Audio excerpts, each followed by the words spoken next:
중국 문명은 선진시대에 이미 완성되었다고 말을 합니다. 진 1년 천하를 통일하기 전 하, 상, 주 세 나라를 말합니다. 하 나라는 최초로 만들어진 중국에 왕조국가로서 대략 BC 2000경 세워졌으며 하 나라는 중국의 황하, 중하류 지역 자리한 국가입니다. 오늘의 제목은 하 왕조는 실존했을까? 전설과 고고학의 충돌이라는 역사적 서사와 증거 그리고 여러 해석들을 따라가 보겠습니다. 여러분, 중국 역사에서 가장 먼저 등장하는 왕조는 무엇일까요? 우리는 이렇게 배웁니다. 하, 상, 주. 그런데 여기서 굉장히 이상한 점이 하나 있습니다. 상 왕조는 확실합니다. 왜냐하면 갑골문 때문이죠. 거북 껍질과 짐승뼈에 새겨진 문자. 이건 단순한 기록이 아닙니다. 실제 왕의 이름, 실제 전쟁, 실제 사건. 상 왕조는 전설이 아니라 역사입니다. 그렇다면 질문을 해봅니다. 그 이전의 하 왕조는 정말 존재했을까요? 하 왕조의 이야기는 고대 역사서인 사기에서 본격적으로 등장합니다. 사마천 사기에는 이렇게 말합니다. 요순, 우 그리고 하 왕조가 이어졌다. 여기서 가장 중요한 인물. 그는 어떤 존재였을까요? 우는 대홍수를 다스리고 천하를 안정시켰으며 왕조를 세운 새로운 인물로 등장합니다. 그리고 여기서 중요한 변화가 등장합니다. 이전에는 선양, 능력 있는 자에게 권력 양도. 하지만 이후에는 세습, 아들에게 권력 전달이 됩니다. 즉, 왕조 국가의 시작이 됩니다. 사기는 하나라의 왕계보와 세습 체계까지 아주 구체적으로 기록해 놓았습니다. 또한 주나라 초기 문헌에서도 유하라는 표현이 등장합니다. 즉, 최소한 고대 중국인들은 하나라를 실존했던 왕조로 인식하고 있었던 거죠. 그런데 이상하지 않습니까? 이 이야기 구조는 너무 완벽합니다. 성군 등장, 자연재해 해결, 이상적인 통치, 왕조 창건, 전형적인 건국 신화입니다.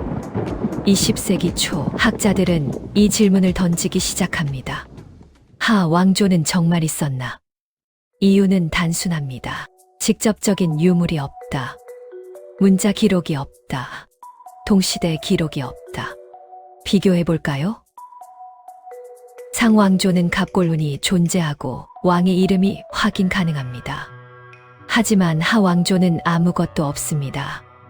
그래서 등장한 주장이 하왕조는 후대가 만든 이야기다. 특히 주나라 건국 이후 이런 해석이 나옵니다. 자신들의 정당성을 위해 이전 왕조를 만들어냈다. 즉, 하왕조는 정치적 서사이다라는 것입니다. 그런데 20세기 중반 이 모든 논쟁을 뒤흔드는 발견이 등장합니다. 중국 허난성에서 이리터우 유적이 발견됩니다. 이곳에서 발견된 것은 단순한 마을이 아니었습니다.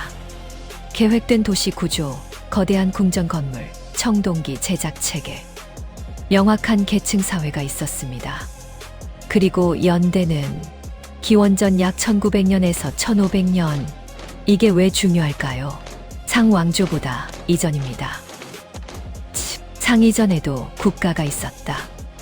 이 순간 학계는 다시 질문합니다. 이게 하왕조 아닐까? 현재 학계는 세 가지로 나뉩니다. 첫 번째 실존설. 이리터우는 하왕조이다. 시기가 일치하며 국가 구조가 존재한다. 문자는 없지만 실체는 있다. 두 번째 신중론. 문명은 맞지만 하인지 알 수 없다. 이름이 없고 왕의 기록이 없기 때문에 직접 연결이 불가하다. 세 번째 부정설. 여전히 전설이다. 문헌이 너무 없고 정치적 창작 가능성이 있다. 결국 핵심 질문은 이것입니다. 문자가 없으면 역사가 아닌가? 상왕조는 기록이 있어서 역사이고 하왕조는 기록이 없어서 전설이라는 이 기준은 과연 맞을까요?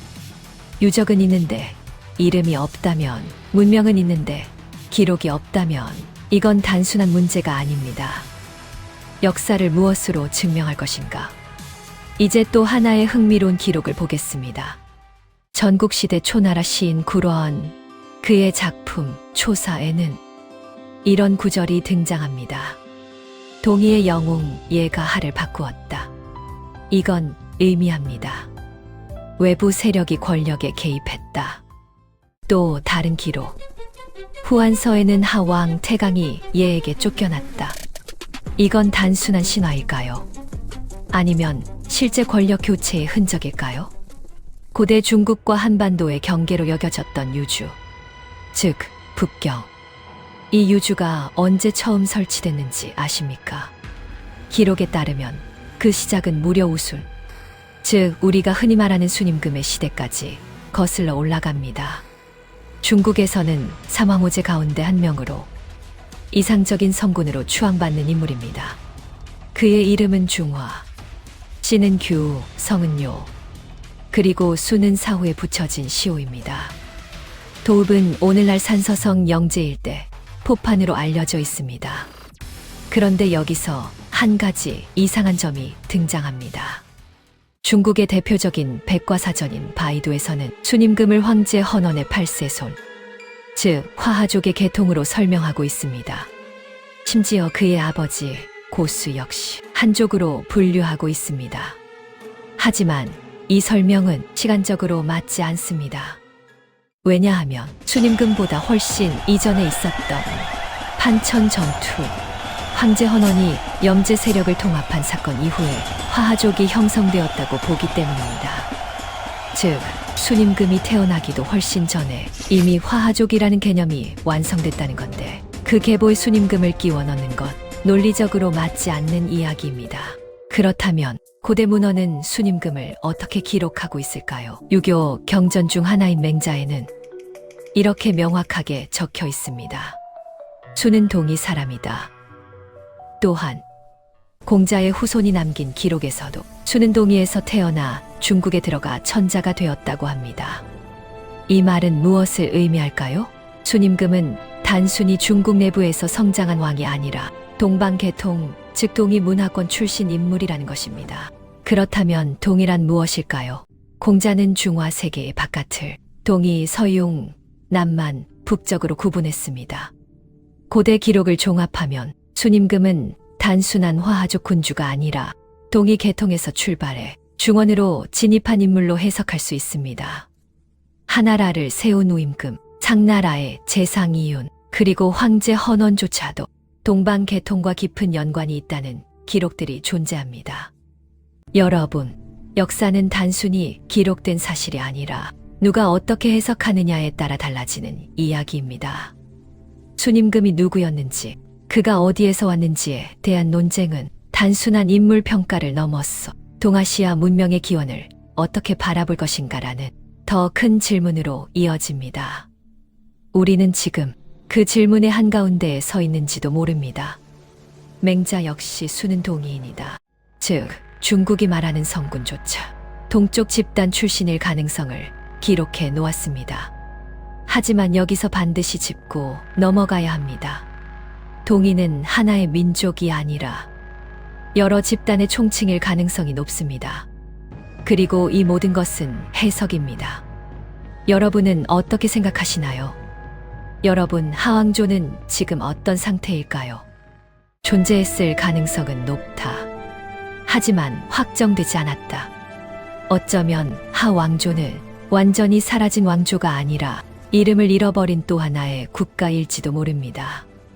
그리고 지금 이 순간에도 어딘가에서는 그 이름이 새겨진 유물이 아직 땅속에 묻혀 있을지도 모릅니다. 마지막 질문입니다. 역사는 무엇으로 만들어질까요? 기록일까요? 유적일까요? 아니면 해석일까요? 그리고 더 중요한 질문.